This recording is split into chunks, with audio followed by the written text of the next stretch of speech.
Friends, आज book review series में हम जिस बुक का रिव्यू करने जा रहे हैं उसका नाम है think and grow rich. Napoleon Hill एक अमेरिकन ऑथर हैं जिन्होंने नई सोच के मूवमेंट पर लिखा। इन्हें सक्सेस पर लिखने वाले महान ऑथर में से एक माना जाता है। थिंक एंड ग्रो रिच में ऑथर अपने कैरियर को सफल बनाने पर लिखते हैं। इस प्रोसेस के लिए पैसों की ज़रूरत और पर्सनल सेटिस्फैक्शन को समझाते हैं। इन सब के लिए वो थॉट्स और ब्रेन की साइकोलॉजिकल पावर को डिस्कवर करते हैं। सोचिए और अमीर बनिए। ये बुक आपको अमीर बनने का रास्ता बताती है।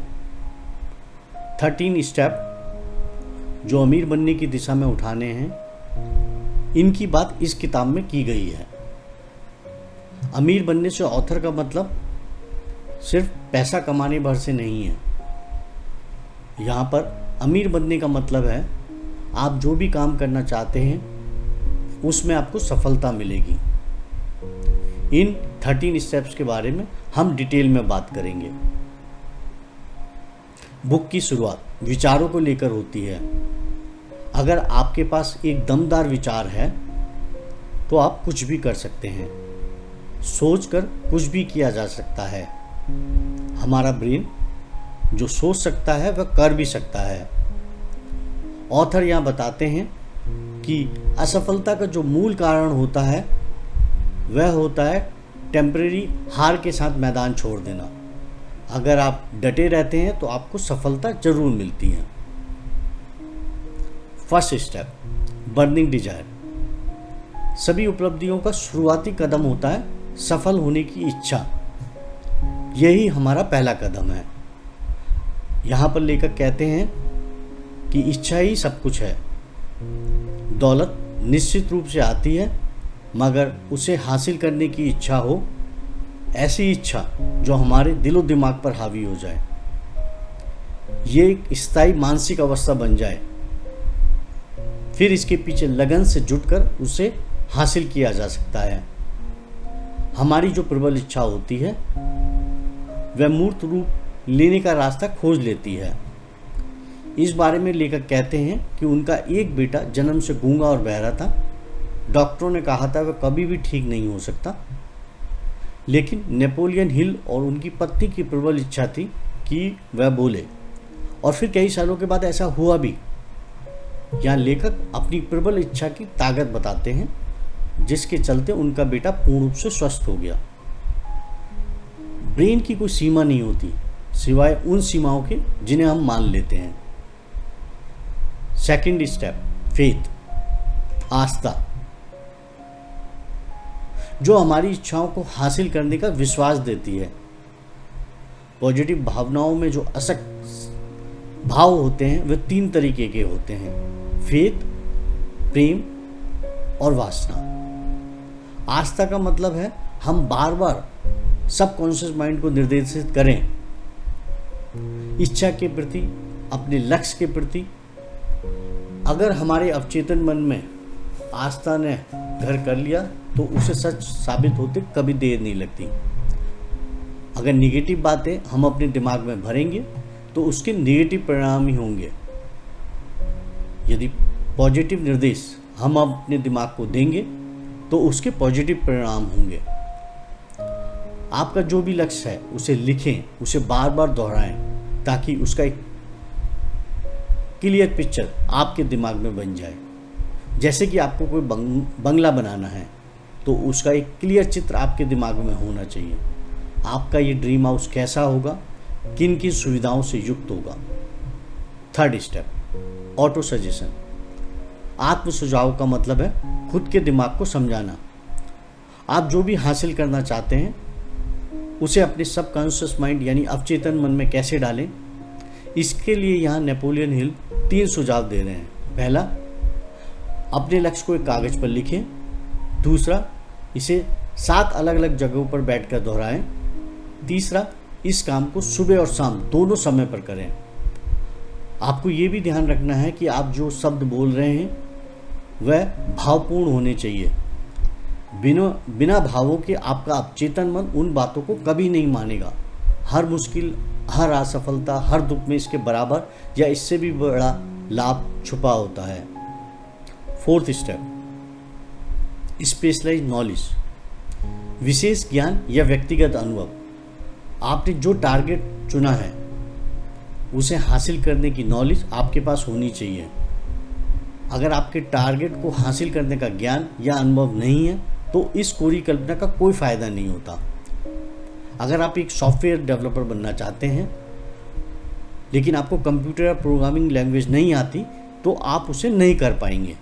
यदि आपके पास उस चीज़ की स्पेशलाइज्ड नॉलेज नहीं है तो आप उस काम को नहीं कर पाएंगे। एक और रास्ता, मास्टरमाइंड ग्रुप का। आप अगर एक मास्टरमाइंड ग्रुप अपने पास रखते हैं, यानी ऐसे लोगों का ग्रुप जो उस काम का मास्टरमाइंड हो, तब आप उस टीम के सहारे कुछ भी काम कर सकते हैं। इसका सबसे बेस्ट एग्जाम्पल है हेनरी फोर्ड, जिन्होंने अपनी टीम के चलते $1 बिलियन की वर्ल्ड फेम कंपनी बनाई। फिफ्थ स्टेप, इमेजिनेशन, ए ब्रेन वर्कशॉप। अगर इंसान किसी चीज़ की कल्पना कर सकता है तो वह उसकी रचना भी कर सकता है। अगर एक आदमी कल्पना कर सकता है कि उसके पास लग्जरी कार हो तो वह इसे बुक में बताए हुए इन 13 स्टेप से हासिल भी कर सकता है। यहाँ पर ऑथर एक युवा के कल्पना शक्ति की बात बताते हैं जिसने विश्व प्रसिद्ध ब्रांड कोका कोला का फॉर्मूला बनाया। उसके पास ये कल्पना नहीं थी कि ये सॉफ्ट ड्रिंक कभी इतना बड़ा ब्रांड हो सकता है, लेकिन जिस युवा को उसने ये फार्मूला बेचा, उस युवा के मन में था कि मैं इसे दुनिया में बेचूंगा, और उसने ये कर भी दिखाया। 6 स्टेप, ऑर्गेनाइज प्लानिंग। आप जो भी चीज़ हासिल करना चाहते हैं उसकी आपको एक निश्चित योजना बनानी पड़ेगी। ये चीज़ मुझे कैसे मिलेगी? प्लानिंग के लिए ऑथर कहते हैं आपको ज़रूरत है एक एक्सपर्ट टीम की जो योजना बना सके। ऑथर यहाँ एक सजेशन ये भी देते हैं कि अगर आपकी योजना असफल हो जाए तो आप डरे नहीं, टारगेट को निर्धारित करते हुए अपनी प्लानिंग चेंज करें और आगे बढ़ें। 7th step, the ability of decision making, निर्णय लेने की क्षमता का विकास करना, यानी टालम टोल की आदत पर विजय पाना। ये गुण हेनरी फोर्ड के सबसे उत्कृष्ट गुणों में से एक था। वह निर्णय को तत्काल रूप से लेते थे, उस पर अडिग रहते थे। ऑथर कहते हैं कि राय दुनिया की सबसे सस्ती वस्तु होती है, इसलिए अपने निर्णय खुद लें। जो निर्णय लेने की ताकत रखते हैं उन्हें पता है कि वे क्या करना चाहते हैं। अनिर्णय की क्षमता कुछ लोगों में बचपन से ही शुरू हो जाती है, जिसे निर्णय लेने की क्षमता में बदलना जरूरी है। निर्णय लेने में आत्मविश्वास जरूरी होता है, जो बहुत कम लोगों में दिखाई देता है। 8th step, the power of devotion, सोचिए और अमीर बनिए।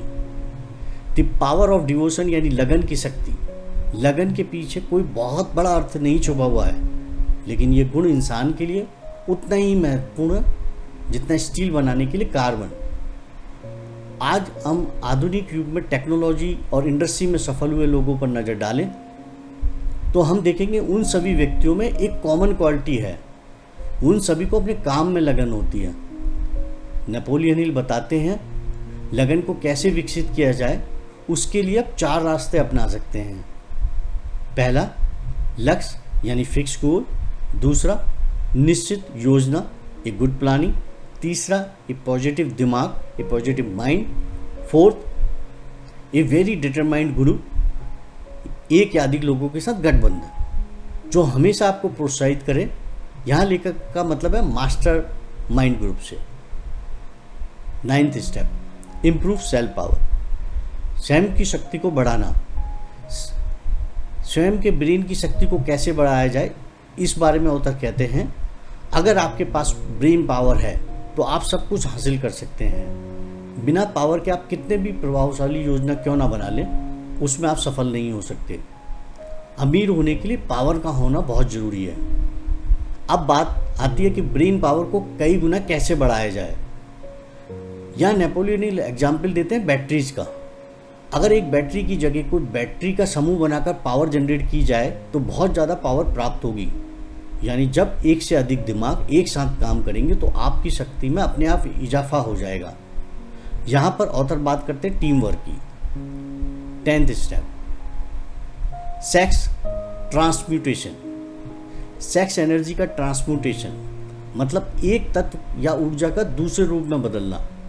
लोग सेक्स को सिर्फ शारीरिक सुख के रूप में लेते हैं, लेकिन नेपोलियन हिल इसके पीछे 3 संभावनाएं देखते हैं। पहली संभावना मानव जाति का स्थायीकरण, दूसरा स्वास्थ्य बढ़ाना, तीसरी संभावना सबसे अधिक महत्वपूर्ण है ट्रांसफॉर्मेशन। ट्रांसफॉर्मेशन के द्वारा औसत दर्जे का व्यक्ति जीनियस बन सकता है। सेक्स एनर्जी को अगर पॉजिटिव एनर्जी में कन्वर्ट किया जाए तो कोई भी आदमी जीनियस बन सकता है। नेपोलियन हिल कहते हैं पुरुष की सबसे प्रेरक शक्ति होती है महिला को प्रसन्न करने की इच्छा, जो कि ओल्ड एज से चली आ रही है। अगर महिलाओं को हटा दो तो कितने ही काम नीरस और बेजान हो जाएंगे, लेकिन सेक्स एनर्जी का ट्रांसफॉर्मेशन होना जरूरी है। यदि इस एनर्जी को दूसरे क्रिएटिव वर्क में लगाया जाए तो ये बड़े से बड़े असंभव कामों को भी संभव कर सकती है, लेकिन काम वासना में लिपटा हुआ आदमी कभी सफल नहीं हो सकता। 11th step, control of subconscious mind. अब चेतन मन पर नियंत्रण करना। अब चेतन मस्तिष्क वह क्षेत्र है जिसमें चेतन मस्तिष्क के द्वारा 5 इंद्रियों के माध्यम से जो बात पहुंचाई जाती है उन सभी का रिकॉर्ड दर्ज होता है। ये विचार और पिक्चर को ग्रहण करता है, चाहे वह जैसी भी हो। अगर हम अब चेतन मन तक पॉजिटिव विचार पहुंचाएंगे तो वह पॉजिटिव बैकअप रखेगा, वहीं अगर नेगेटिव विचार पहुंचाएंगे तो नेगेटिव बैकअप रखेगा। नेपोलियन हिल के द्वारा कुछ पॉजिटिव भाव का उल्लेख किया गया है, जो हैं इच्छा, आस्था, प्रेम, वासना, उत्साह, रोमांस और आशा। जो नेगेटिव भाव की श्रेणी में आता है, जिनको हम हमेशा अपने माइंड से दूर रखना चाहिए, वह है डर, ईर्ष्या, घृणा, लालच, क्रोध, प्रतिशोध, अंधविश्वास। 12th स्टेप, ए फ्रेश ब्रेन। हम सभी का ब्रेन 2 तरीके से काम करता है। हमारे मस्तिष्क में 2 तरह के सिस्टम होते हैं। एक सिस्टम ब्रॉडकास्टिंग सिस्टम, दूसरा रिसीविंग सिस्टम। ब्रेन की शक्ति भावनात्मक होती है। इतिहास गवाह है, दुनिया में जितनी भी महानतम शक्तियाँ हैं वह सब भावात्मक ही होती हैं। आप अपने दिमाग को अपडेट रखें, अपने दिमाग को हमेशा फ्रेश रखें। आपका ब्रॉडकास्टिंग और रिसीविंग दोनों सिस्टम एकदम सही काम करना चाहिए। 13th step, the use of 6th sense. 6th sense का प्रयोग। नेपोलियन हिल एक महत्वपूर्ण बात याद दिलाते हैं कि सफलता की सीढ़ी पर ऊपर की तरफ कभी भीड़ नहीं होती। 12 सिद्धांतों को पूरी तरह अपनाकर ही आप इस 13वें सिद्धांत का यूज कर पाएंगे। विज्ञान अब तक इसकी खोज नहीं कर पाया है कि 6th सेंस वास्तविकता में है क्या, जिसके द्वारा विचार और योजनाएं आपके दिमाग में आते हैं।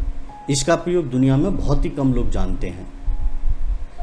सफलता की दिशा में आप इन 13 कदमों का पालन करके किसी भी प्रकार की अवस्था को हासिल कर सकते हैं।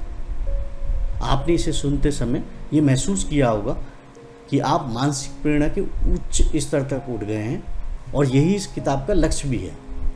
Friends, thinks and grow rich summary के जरिए आज हमने ये सीखा, हम सब अपनी कामयाबी और आज़ाद होने के लिए पैदा हुए हैं, लेकिन अपनी सोच की जंजीरों में बंधकर हम नाकामयाबी की ज़िंदगी जीने के लिए मजबूर हो गए हैं। कामयाब होने के लिए आपको सबसे पहले खुद पर भरोसा करना सीखना होगा और अपने अंदर कामयाबी की ख्वाहिश को जगाना होगा, और उसके बाद अपनी काम की प्लानिंग करके और अपने रास्तों पर बिना मुड़े डटकर और चलकर हम सब सफल और कामयाब व्यक्ति बन सकते हैं। अगर आप इसकी पेपर बुक परचेज करना चाहते हैं तो आप अमेज़ॉन या फ्लिपकार्ट से बाई कर सकते हैं। हम इन दोनों का लिंक आपको नीचे दे देंगे। आप इस पर अगर जाकर बुक परचेज करते हैं तो हमें छोटा सा कमीशन मिलेगा। Thank you.